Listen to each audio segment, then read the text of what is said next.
오늘 저희들이 이사야서 24장을 읽었습니다.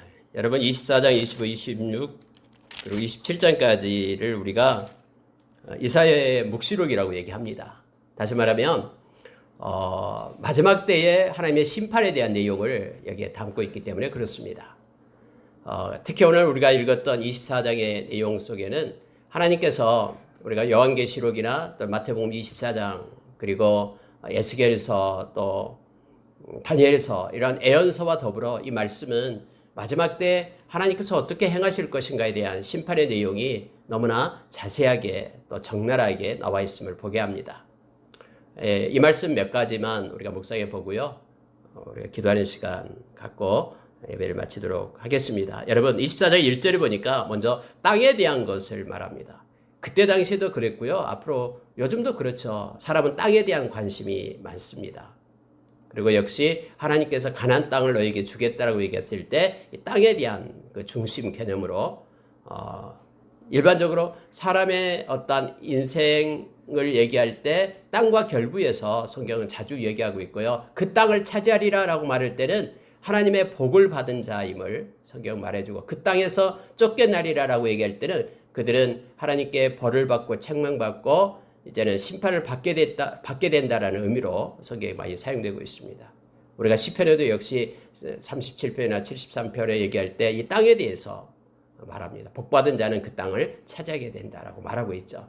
그래서 하나님께서는 심판을 할 때 이 땅에 대한 것을 가지고 먼저 말하고 있음을 보게 됩니다. 자, 24절 1절 한번 보십시오. 보라 여호와께서 땅을 공허하게 하시며 황폐하게 하시며 지면을 뒤집어 엎으시고 그 주면을 흩으시리니 하면서 이제 땅에 대한 심판을 말하면서 마지막 때에 하나님의 심판이 임할 것을 말해주고 있습니다. 우리가 베드로후서 3장의 8절 이하의 내용에서도 역시 우리 주님이 오실 때 마지막 심판 때에 이렇게 하늘이 말리고 땅의 체질이 풀어지고 하는 그러한 하나님의 심판의 모습을 그렇게 나타냅니다. 오늘도 역시 하나님의 때에 하나님께서 땅을 공허하게 하겠다고 말합니다. 황폐하게 하겠다고 말하고 지면을 갖다 뒤집어 이렇게 엎으신다라고 말하면서 하나님의 심판을 그렇게 표현하고 있음을 보게 됩니다. 근데 여러분 마지막 때는요. 우리가 이걸 읽게 되면은 좀 그래요. 자, 2절에 한번 보시기 바랍니다. 백성과 제사장이 같을 것이며 종과 상전이 같을 것이며 여종과 여종이 같을 것이며 사는 자와 파는 자가 같을 것이며 빌려주는 자와 빌리는 자가 같을 것이며 이자를 받는 자와 이자를 내는 자가 같을 것이라. 여러분 이게 무슨 뜻입니까? 마지막에 심판은요, 동일하다라는 거예요. 마지막에 하나님께서 심판할 때는 어떤 일부분만 심판하는 것이 아니라 모든 이에게 하나님의 심판이 임한다라는 것을 지금 말하고 있어요. 우리가 여러분 이사야서를 지금까지 앞에 부분은 각 나라마다 심판에 대한 내용이 기록되어 있었죠. 그런데 여기서는요, 모든 인류에 대한 심판을 얘기하는 거예요. 특히 백성과 제사장이 같을 것이다. 뭐 백성이다고 아니면 제사장이다고 이렇게 어떤 하나님의 심판을 갖다 면제해 주거나 벗어날 수 있는 방법이 없다라는 거예요. 뭐 제사장은 하나님 앞에 제사를 잘 드렸기 때문에 뭐 가까이서 했기 때문에 수고했기 때문에 뭐 심판 면해 주고 이게 없다라는 거예요. 마지막 때는요 모든 이에게 심판이 임하게 됨을 알게 합니다. 같다라고 말합니다. 백성하고 제사장이 뭐 같다라고 얘기할 때 서로 뭔가 같아진다 이런 뜻이 아니라 심판이 동일하게 같게 내린다. 똑같이 내린다라는 의미로 쓰이는 거예요. 종과 상전. 여러분, 상전은 막 권세가 있고 능력이 있잖아요. 종은 밑에서 일을 해야 되잖아요. 눈치 보면서요. 또 시키는 대로 해야 되잖아요. 그런데요, 심판의 때는 동일합니다. 그들 모두에게 종은 종대로 상전은 상전대로 하나님의 심판이 있게 됨을 말하고 있고요. 여종과 여주인, 또 특히 뭐 사는 자와 파는 자, 돈이 있어서 막 살 수 있어요. 요즘에 뭐 야채값이 굉장히 비싸다고 하대요. 배추 한 폭이 5,000원씩 여기서도 팔더라고요. 한 폭이. 그래서 이렇게 열심히 갖고 오는데 요즘에 몰래 막 배추를 빼가는 사람들이 있고 막 그런다고 하더라고요. 어쨌든 여러분, 사는 자는 뭔가 있기 때문에 사는 거예요. 파는 자는 또 필요해서 파는 거고요. 근데 사는 자와 파는 자가 정반대의 사람 같지만 하나님의 심판대 앞에서는 동일하게 그들 각자의 하나님의 심판이 있다라고 지금 말하고 있는 거예요. 빌려주는 자와 빌리는 자, 이자를 받는 자와 이자를 내는 자 이렇게 반대 개념으로 서로 다르지만은 우리가 봤을 때 그러나 하나님의 심판대 앞에서는 다 이것을 뭔가 다르기 때문에 세상의 기준은 다르기 때문에 피해 나가는 자가 없다라는 거예요.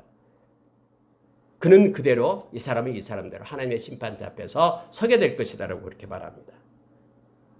특히 이제 다시 돌아와서요. 3절에서는요. 땅이 완전히 공허하게 되고 완전히 황무하게 되리라 여호와께서 이같이 말씀하셨느니 하나님께서 그렇게 말씀하셨다라고 이사야는 말합니다. 근데 완전이라는 단어를 다시 더 붙여가지고 온전히를 붙여가지고 더 강조를 합니다. 온전히 그렇게 공허하게 되고 온전히 황무하게 되리라. 하나님은 말씀하시면 말씀하는 대로 성취하신 부주심을 우리 너무나 잘 압니다. 이것이 하나님의 공이고요. 그리고 이것이 하나님 미쁘시기 때문에 절대로 부인할 수 없는 사실임을 우리는 압니다. 또 계속해서 그 말이 나와요. 공허함이 계속 나옵니다. 자, 4절에 가니까 땅이 슬퍼하고 쇠잔하며 세계가 쇠약하고 쇠잔하며 세상 백성 중에 높은 자가 쇠약하며 5절에도요. 땅이 모든 그 주민 아래에서 더럽게 되었으니 이는 하면서 왜 그러면 이러한 심판이 임하고 공허하고 쇠잔해지고 이렇게 막 갈아서 뒤엎고 황폐하게 되고 이러한 현상이 나타나냐 할 때 성경은 그런 심판을 받게 되는 그래서 하나님의 진노를 사게 되는 그 이유를 갖다 설명을 하는데 자 5절이에요. 그래서 이게 중요합니다. 첫 번째로요. 5절이 뭐냐면 땅이 또한 그 주민 안에서 더럽게 되었으니 이는 하면서 그 원인을 얘기합니다. 그들이 율법을 범하며 율례를 어기며 영원한 언약을 깨뜨렸습니다. 간단해요. 하나님께서 심판하는 그 이유가 뭐냐면 하나님 말씀을 버렸다라는 거예요. 말씀을 그들이 범하고 어기고 깨뜨렸다라는 것은 말씀을 버렸다, 말씀을 무시하고 말씀을 떠났다라는 것을 얘기합니다. 여러분 우리가 점점 하나님의 말씀을 신약이든 구약이든 읽게 되면요. 계속해서 성경에서 이렇게 그 포커스, 이 집중이 되고 있는 게 뭐냐면요. 말씀을 순종하는 자와 말씀을 버린 자의 그러한 내용으로 점점점 모아져요. 우리가 그걸 느끼게 됩니다. 하나님을 사랑하는 것이 뭐냐? 하나님의 말씀을 지키는 것이 사랑하는 것이다. 라고 우리가 요한복음 14장에서 21절에서 가르쳐 줬듯이 구약도 마찬가지입니다. 하나님이 이렇게 심판을 내리는 이유가 뭐냐면은 하나님의 그 말씀을 마음에서 지웠다라는 거예요. 그래서 율법을 어겼어요. 하나님의 말씀을 무시했기 때문에 그거 뭐 있으나 마나 하나 하면서 자기의 좋을 대로 그것을 어기는 거예요. 범하는 거예요. 율례를 어기고요. 또 언약을 갖다 깨뜨렸다. 이 말은요. 이 언약이라는 것은 앞으로 성취될 것을 얘기하잖아요. 근데 이걸 기대도 안 해요. 이걸 깨뜨려요. 언약의 백성이 아니다라고 파기시키는 거예요. 언약이요. 그래서 결국 하나님의 심판이 임한다라고. 그들이 책망을 받게 되고 진노하심 속에 놓이게 된다라고 말하고 있습니다. 자, 결론이 이렇게 말합니다. 6절에서요. 그러므로 결과적으로 저주가 땅을 삼켰고 그 중에 사는 자들이 정죄함을 당하였고 땅의 주민이 불타서 남은 자가 적도다. 해서 하나님의 심판을 얘기합니다. 여러분 이것은 결국은 마지막 때를 말하고 있으면서 동시에 이스라엘의 멸망을 함께 말하고 있음을 보게 됩니다. 이스라엘이 그랬거든요. 불타고 성읍이 불타고 BC 586년에 바벨론에 의해서 이렇게 온전하게 멸망을 당하죠. 물론 남는 자가 있긴 했습니다. 누구요? 그래서 이사야는 계속해서 이 남는 자를 얘기하고 있어요.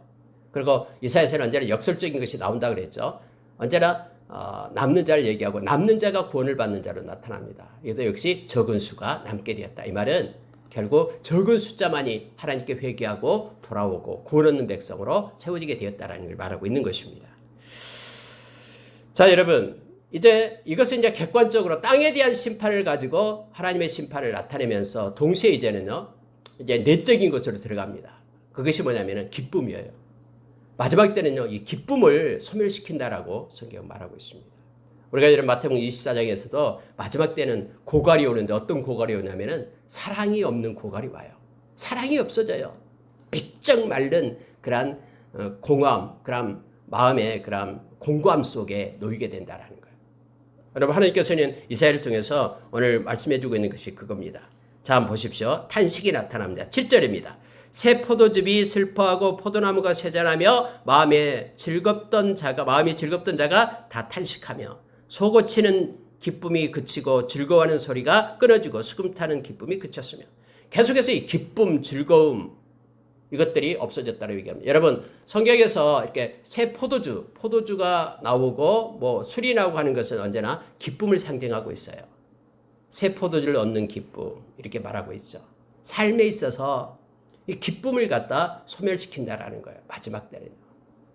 이 기근이 오는데 진짜로 인생의 어떤 마음에 그런 아주 심령에 기근이 와요. 그래서 하나도 즐겁지 않는 거예요. 무슨 일을 해도 즐겁지 않고요. 어떤 일을 해도 기쁨이 없는 거예요. 그러나 여러분 우리가 잘 알다시피 예수님의 보혈로 인하여 우리가 회개하고 또 우리가 주님과 함께 교통하고 주님을 만나고 할 때는요. 우리 인생이 바꿔지죠. 작은 것도 너무나 기뻐지는 거예요.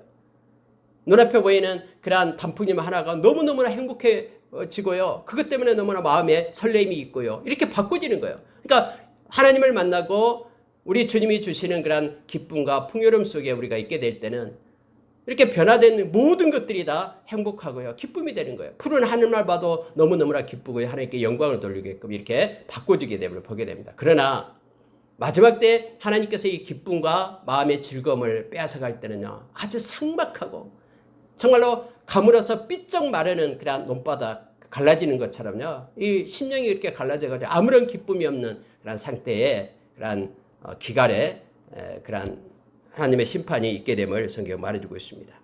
자, 여러분 보십시오. 11절 한번 보시기 바랍니다. 포도주가 없으므로 거리에서 부르짖으며 모든 즐거움이 사라졌으므로 땅의 기쁨이 소멸되었도다.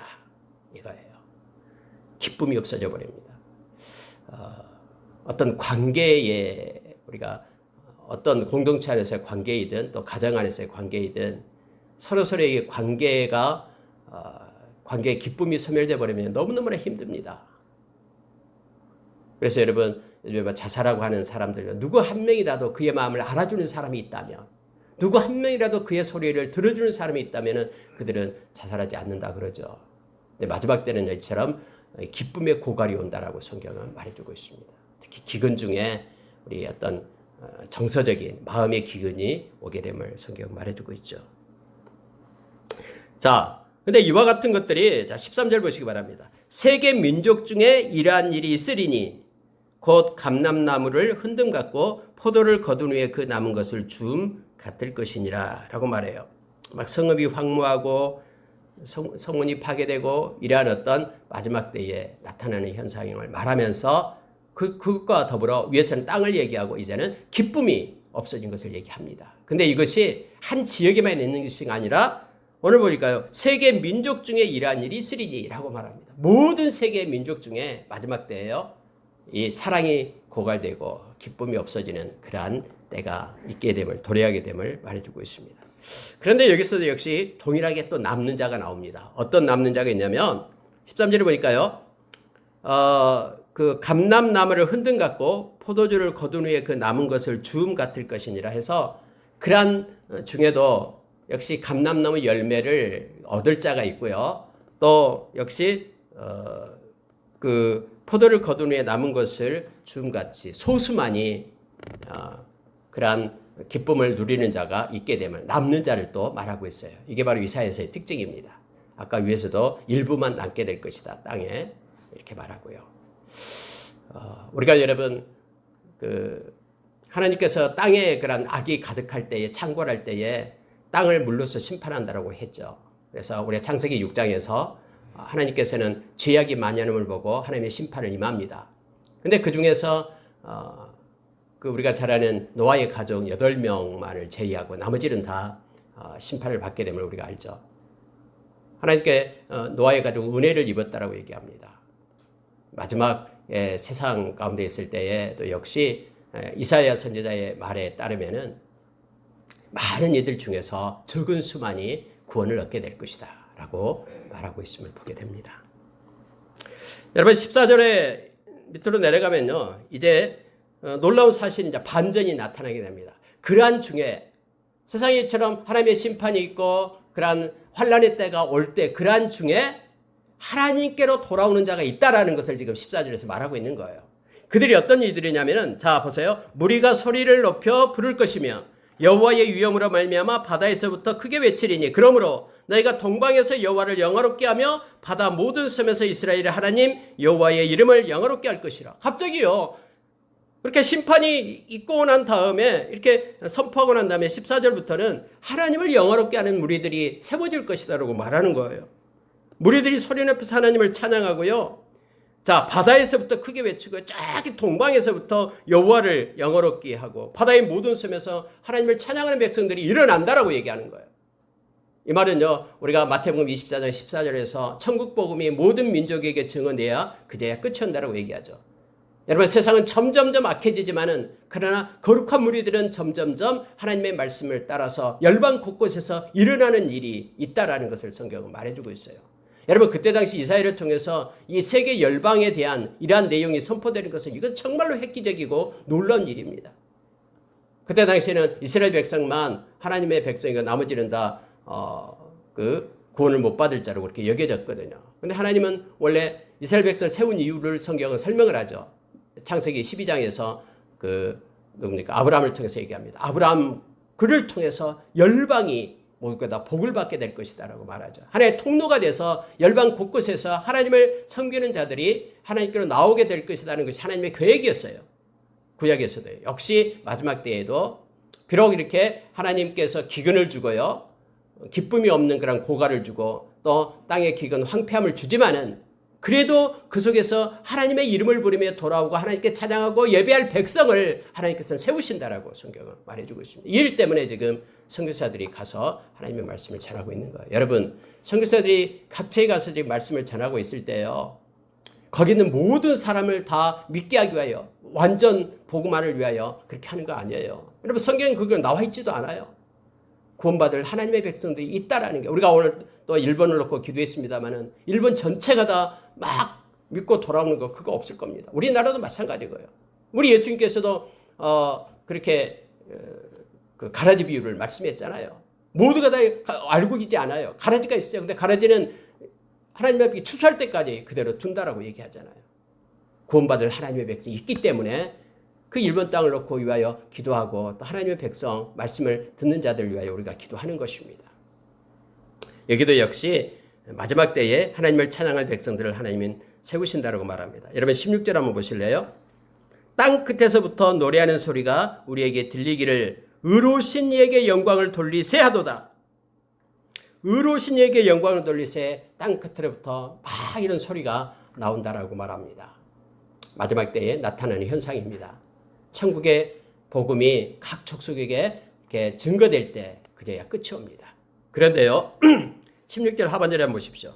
나는 이르기를, 그러나 나는 이르기를, 이사야가 얘기합니다. 그러나 나는 이르기를, 나는 쇠잔하였고 나는 쇠잔하였으니 내게 화가 있도다. 배신자들은 배신하고 배신자들은 크게 배신하였도다. 땅의 주민아, 두려움과 함정과 올무가 내게 이르렀나니 라고 기록을 하고 있죠. 여러분, 왜 이사야는 이 쇠잔하여 이 배신을 지금 외치고 있습니까? 우리가 여러분 앞에 13절부터는 하나님께서 많은 민족들로부터 이제 찬양을 받고 영광을 받는다라고 막 기록했잖아요. 근데 갑자기 이 선지자가 다시 한번 이렇게 현실의 끔찍한 비극을 보는 거예요. 지금 눈에 나타나는 이스라엘 백성의 모습을 보고 있는 거예요. 그래서 또 다시 또 반전을 합니다. 그 반전이 바로 16절 하반절부터 나왔던 거예요. 나는 쇠잔하였고 나는 쇠잔하였으니 내게 화가 있도다. 왜냐하면은 하나님을 떠난 자들이 눈앞에 너무나 많거든요. 지금 장차 있을 그 말씀을 갖다 외치고 있는데 돌아올 하나님의 백성, 모든 열방에로부터 세워질 하나님의 백성을 보는데 지금 이제 눈앞에 보이는 자기의 백성은 하나님을 배반하고 다 배신하고 떠나고 돌아오지 않는 것을 지금 목도하고 있는 거예요. 그래서 갑자기 이렇게 등이 오싹해 하면서 이제 이사야가 이렇게 푸념을 하고 있는 내용입니다. 이게 배신자들이 배신하고 배신자들이 크게 배신했다. 마땅히 하나님께 영광 돌려 하나님의 백성들은 지금 다 떠나고 있다라는 것. 이것을 말하고 있습니다. 그러면서 이 땅의 주민아 하면서 자기 나라 백성들 향해서 외치는 세 가지 걸 얘기합니다. 두려움과 함정과 올무가 내게 이르렀다라고 말합니다. 그러면서 두려운 소리로 말미암아 막 지금 바벨론의 이제 다음에 멸망을 상징적으로 나타내고 있는데요. 그 침략을요. 그들이 막 두려워서 막 떨어요. 18절에서요. 두려운 소리로 말미암아 그들이 막 떱니다. 그래서 그들이 막 도망하게 돼요. 뭐 그대로 끝나는 게 아니에요. 뭐가 기다리고 있냐면 이제는 함정이 기다리고 있어요. 막 함정이 곳곳에서 있어가지고 그들이 아무리 도망치려고 하지만 그 함정에 걸려든다라는 거예요. 그래서 어떻게 해서 함정에서 빠져나오면 이제 올무가 기다리고 있어요. 그래서 그들이 빠져나가지 못하게끔 올무에 그러니까 덫에 걸려들게 되는 모습을 지금 이사야는 보고 있는 거예요. 이사야가 여러분 BC 700년경이 돼 있잖아요. 근데 바벨론의 함락은 바벨론에 의해서 망할 때는 BC 586년이죠. 한참 후예요. 한참 후 약 150년 후를 지금 얘기하면서 이걸 하나님이 주신 말씀 가지고 보고 있는 거예요. 배반하고 그래서 하나님의 그런 멸망이 이 땅에 임하게 되는데 배신하고요. 두려움과 함정과 올무가 이랬다면서 다시 한번 또 하나님 앞에서 진노의 심판이 임할 때에 그러한 온 땅에 계속해서 배신과 배신이 그렇게 나타날 것이라는 것을 이사야전서는 보면서 지금 이 글을 또 쓰고 있는 것을 보게 됩니다. 자, 여러분요. 21절로 가겠습니다. 이거 보고 마치겠습니다. 그날에 하나님의 심판의 때를 얘기합니다. 여호와께서 높은 데에서 높은 군대를 벌하시며 한번 보십시오. 땅에서 땅의 왕들을 벌하시리니. 아니 갑자기요. 이사야는 이 예언을 하고 있어요. 그날에 마지막 하나님의 심판 때를 얘기하는데 하나님께서 높은 데에서 높은 군대를 벌한다고 얘기합니다. 여러분 높은 곳을 어디를 얘기합니까? 높은 군대는 또 누구를 얘기합니까? 그래서 여러분 이것을 우리는 이 높은 곳에서 높은 데에서 높은 군대를 얘기할 때는 악한 사탄을 말하고 있음을 보게 됩니다. 공중 권세 잡는 그런 사탄과 그들을 추종하는 타락한 천사들의 군대를 갖다 말하고 있어요. 우리 에베소서 6장 12절에서도 나오고 있고요. 그 다음에 유다서에서도 나오고 있죠. 하늘의 높은 군대를 벌합니다. 여러분 이 땅에도 악한 자가 공중 권세 잡는 자를 악한 자라고 얘기하죠. 에베소서 6장에 나와요. 우리의 싸움은 우리 혈과 육의 싸움이 아니다. 공중 권세 잡는 자와의 싸움이다 라고 얘기합니다. 이걸 높은 군대라고 얘기하고 있습니다. 그런데 우리가 요한계시록에도 역시 마지막 때에 약한 사탄이 그 불못에 던져지게 되죠. 그래야 끝이 오는 거예요. 지금 여러분요, 이사야는요, 그날의 여호와께서 높은 데에서 높은 군대를 벌하시고요, 땅에서 땅의 왕들을 벌하시리니, 그리고 이 땅에서는 이제 많은 이 사탄의 꾀임을 받아서 아마겟돈 전쟁으로 모이게 되잖아요. 요한계시록에서는. 그러니까 많은 그 더러운 영이 나온다 그랬죠. 개구리 같은 더러운 영이 이 짐승에게서 그리고 거짓 선지자의 입에서 막 나와가지고 세상의 왕들을 다 꾀해가지고 그들이 연합해서 하나님을 대적하도록 그렇게 마지막 때 만든다라고 얘기합니다. 지금 그 얘기를 하고 있는 거예요. 하나님께서 이사야를 통해서요. 미리요. 그래서 높은 군대를 벌하고 뿐만 아니라 땅의 왕들을 벌하겠다라고 말합니다. 벌하신다라고. 22절 보십시오. 그들이 재수가 깊은 옥에 모임같이 모이게 되고 옥에 갇혔다가 여러 날 후에 형벌을 받을 것이라. 그들이 불못에 던져지게 되고 그것에 모이게 된다라고 얘기합니다. 그리고 이제 우리가 요한계시록 20장에 보면은 백보자 심판이 있죠. 모두가 다 올라와서 하나님 앞에 심판을 받게 됨을 얘기합니다. 23절 보십시오. 그때에 달이 수치를 당하고 해가 부끄러워하리니 이는 만군의 여호와께서 시온산과 예루살렘에서 왕이 되시고 그 장로들 앞에서 영광을 나타내실 것입니다. 그래서 여러분 마지막 때는 이제 우리 주님이 오신다라고 얘기할 때 강림을 얘기할 때는요. 예수님이 왕으로 오신 것을 얘기해요. 그래서 예수님의 나라, 그 아들의 나라, 하나님의 나라가 임하게 됨을 보게 됩니다. 하나님이 왕이 되는 거예요. 통치자가 되신 거죠. 그때 여러분 요한계시록에서는요. 햇빛이 필요가 없고요. 달빛이 필요가 없다라고 얘기했습니다. 햇빛보다 더 밝은 그런 빛이 하나님이 빛이 되시고 예수님이 등불이 된다라고 우리에게 가르쳐주죠. 그래서 여러분 24절에는 묵시록이에요. 그래서 다음에 일어날 그러한 멸망의 때를 세상의 그다음 환경과 더불어서 이사야를 통해서 이렇게 말해주고 있습니다. 물론 이제 25장, 26장으로도 연결돼서 이제 말씀을 나누게 되겠습니다. 말씀을 마치겠습니다. 성경 오늘 24장에서 우리에게 가르쳐주고 있는 것은요. 결국은 뭐냐면 이렇게 심판받는 그 이유가 말씀을 떠났기 때문이다라고 말합니다. 저와 여러분은 오늘 말씀처럼 오늘 낮에 나눴던 말씀처럼 우리가 깊이 묵상하고 또 말씀을 깊이 생각하고 그러면 하나님이 그 말씀을 통해 우리에게 지혜를 줘요. 근데 그것은 말씀에만 국한되는 게 아니에요. 말씀을 묵상하게 되면 어떤 현상이 나타나면 범사에 하나님이 총명을 준다라고 얘기했습니다. 그래서 세상의 모든 나의 일상 가운데 하나님이 지혜를 줘서 마지막 때를 잘 하나님의 백성으로 살게끔 그렇게 합니다. 말씀을 떠나버리면 우리는 심판의 자리에 있을 수밖에 없고요. 결국 말씀으로 돌아온 이들이 마지막 때에 열방 곳곳에서 있게 되고, 그러나 또한 반대로 배신하는 자들, 떠나는 이들이 있게 된다라고 성경은 말해주고 있습니다. 악한 사탄이든 땅의 모든 그런 왕의 군대든 마지막 때는 하나님의 심판대 앞에 서게 됨을 성경은 가르쳐 줍니다. 일주일 동안 우리의 삶 가운데 개입하신 하나님과 함께 동행하며 말씀을 깊이 묵상하는 시간들이 되기를 원합니다. 함께 기도하겠습니다.